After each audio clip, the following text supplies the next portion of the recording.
জাপানে সাকুরা ফুলের সাথে বৃষ্টির কি সম্পর্ক জানি না, তবে যখনই জাপানে সাকুরা ফুল ফোটে তখন কিন্তু বৃষ্টি হয় প্রচুর। আর এই বৃষ্টিতে আপনার ফুলগুলার পাপড়িগুলো ঝরে যায়। তো প্রথম দিকে বৃষ্টি হলেও সেরকম কোনো সমস্যা হয় না, তবে আস্তে আস্তে কিন্তু যখন ফুলের এই মেয়াদটা একটু বেশি হয় তখন কিন্তু বৃষ্টিতে এই পাপড়িগুলো ঝরে যায়। তো এই বৃষ্টিহীন দিনগুলোতে কিন্তু সাকুরা ফুল আরও অনেক সুন্দর লাগে।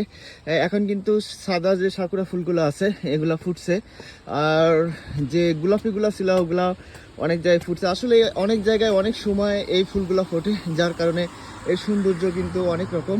আপনারা দেখেন এখানে বৃষ্টিতে ফুলগুলা কত সুন্দরভাবে পাপড়িগুলা নিচ দিকে ছড়ায় আছে এবং নিচ দিয়ে কিন্তু অনেক পাপড়ি পড়ে আছে।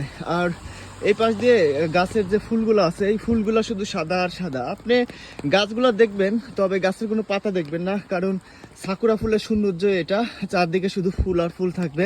এটা জাপানের সৌন্দর্য এবং এখানে পর্যটক যারা আসে তাদের একটা মনোমুগ্ধকর বিষয়। এটাই জাপানের পরিবেশ, যার জন্য জাপানটা এত ভালো লাগে এবং জাপানের পরিবেশটাও কিন্তু অনেক সুন্দর।